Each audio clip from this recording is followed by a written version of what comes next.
For decades, Newcastle United fans have been dreaming of this moment. I've always said I need and I have to see Newcastle win a trophy. A club rich in history but starved of silverware. Every few years, is that like fight this fight? They deserve everything. Just a few years ago, they were fighting relegation under Steve Bruce. You know, it's been difficult. Then when Eddie Howe joined, there were rumours of internal issues. Eddie Howe and Paul Mitchell, the new sporting director, there are strong rumours of friction. Well, up in the northeast. In 2023, they came agonizingly close to winning the trophy, but fell short in the final, leaving fans wondering if their wait would ever end. But this time, they did it. 56 years since the last time. 7 long decades since last. The Magpies lifted the Carabao Cup, marking a new era under Eddie Howe. He's done a brilliant job since he come in. I think he's the real deal. From the bottom of the Premier League table, I'm starting to get really worried for them. They are in big trouble. to defeating the most informed team in the country, this is the story of how Newcastle ended a 70-year trophy drought. Big Dan Burn with the biggest goal he will ever score. And the black and white end of Wembley erupt. Hanging in the air, Murphy, he's there! Oh, beauty! This is his moment, the match. They painted Wembley black and white.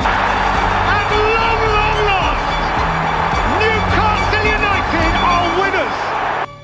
To understand just how incredible Newcastle's rise under Eddie Howe has been, I have to show you how low the club had fallen. You see, despite being one of the oldest and most successful clubs in English football, Newcastle have been pretty inconsistent in the Premier League. They finished 5th in the Premier League in 2012, but then finished 16th the season after. In 2009 and 2016, they were relegated. In 2018, they were able to finish 10th, but for the next 4 seasons, they remained mid-table, closer to relegation than European football. Not many people know about Newcastle's trophy cabinet. They have won 4 league titles, 6 FA Cups. Unfortunately, they have never been able to replicate the success they saw from 1904 to 1910. Their last major domestic trophy was in 1955. This is a club with a rich history and some of the most passionate fans in the world. But in the Premier League, they were just another club that failed to stay at the top. A big reason for Newcastle's downfall was because of Mike Ashley, the previous owner. His lack of investment in the squad was a huge reason that Newcastle weren't able to get to that next level. I don't have that cash in the bank,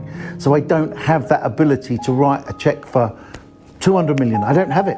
It's one of the reasons that Rafa Benitez left the club, even though he had helped them get back to the Premier League. Despite rejecting big offers to stay with Newcastle, helping them win the championship to get back to the Premier League, then finishing 10th and 13th in back-to-back seasons, Benitez had no faith in the board. When you were watching the table, we finished 10th and we finished 13th, and you are expecting, okay, the next step is try to do the right things to be in the top 10. But it was not the idea. He claimed that they didn't make him a proper offer to stay. They offered him the same salary as what he got 3 years prior, told him he has less control over signings, and that they didn't want to invest in the academy or the training ground. Hardly an enticing offer for any manager. Then with Steve Bruce in charge, Mike Ashley didn't really care what was happening at the club. The environment was toxic, with reports even stating that Matt Ritchie had called Steve Bruce a coward. They had only picked up 3 points in the first 7 games of the season, and the club was literally being destroyed in front of the fans' eyes. Despite the large support the club receives in the Northeast, the club was suffocated by Mike Ashley's obsession with mediocrity. A club filled with high manager turnover, lack of ambition, and consistent underinvestment. It seemed that they were on the path to returning to the championship again. So when Eddie Howe arrived, it was seen as a new chapter for Newcastle. They were not just getting a bright young manager, but were now going to be backed financially. With PIF, I think the Consortium wants us to compete at the highest levels of football and really be competitive in every competition. And that's exactly what the Public Investment Fund did. They invested in facilities and infrastructure, including renovations to St. James's Park. They also increased the club's transfer budget, allowing them to bring in quality players to strengthen the squad. They were willing to immediately do what Mike Ashley had not been doing for years. Newcastle were also smart with their signings. As you can see from Manchester United, just because you spend a lot of money doesn't mean you actually win more games. The spending has to be done strategically, and that's exactly what they did. In January of 2022, Newcastle welcomed Bruno Guimaraes, Chris Wood, Dan Burn, Kieran Trippier, and Matt Targett. Dan Burn was a great signing, a player who is still at the heart of Newcastle's defense.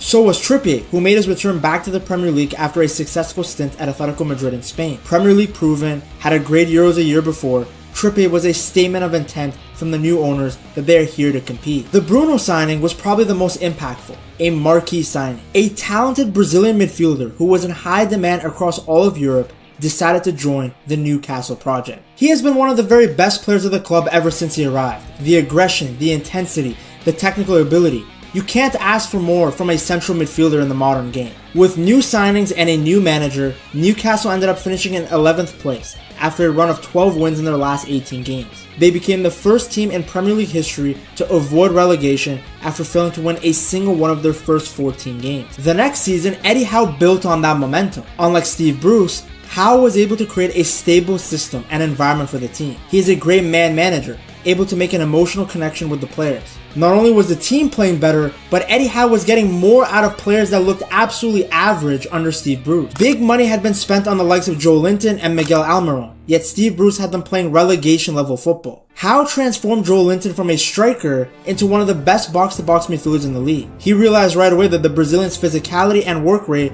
was more suited for the center of the park, with him and fellow countryman Bruno Guimaraes making life miserable for opposing midfielders. Other players such as Jacob Murphy, Sean Longstaff, and Almiron were all playing above expectation now. Almiron had one of his best statistical seasons, picking up 11 goals and 4 assists. This was the quality they had been hoping for when they brought him in from the MLS. Newcastle had also continued to invest in top talent, bringing in Isak in the summer of 2022. Similar to Guimaraes, Isak was another statement signing. The Swede was a massive talent in La Liga, another player that many other clubs were after. They also picked up Gordon from Everton. It was clear what Newcastle's plan was.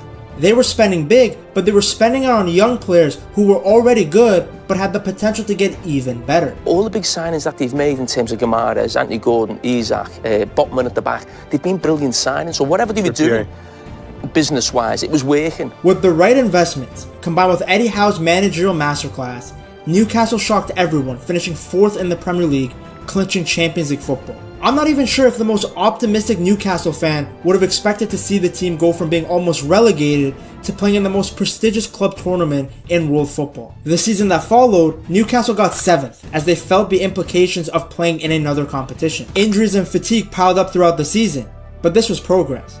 From mid-table mediocrity to a top-half finish. The standards for the Magpies had changed. Not only were they getting results, but the foundation was solid. Isak finished the 2024 season with 21 goals, only behind Haaland and Cole Palmer. Everyone knew he was good, but under Eddie Howe, the Swede had reached another level. It's why Howe compared his playstyle to one of the greatest players to ever play in the Premier League, Thierry Henry. But I do think he has some of the characteristics that Thierry had. Certainly got the speed and a similar build and frame. Gordon has also developed into one of the best wingers in the world. His performance against City shows just how good he has become. One of those players that can create something out of nothing. Him not getting game time at the Euros was criminal. Guimaraes is already one of the best box-to-box midfielders in the world of football. He can play as a holding midfielder, he can play further up the pitch. There isn't any quality in his game that he can't do at a high level. It's why so many other clubs like Manchester City have been sniffing around the Brazilian. The investments haven't stopped either. Newcastle added to their squad was Sandro Tonali. Picking up a 23-year-old Italian from AC Milan was a huge signing.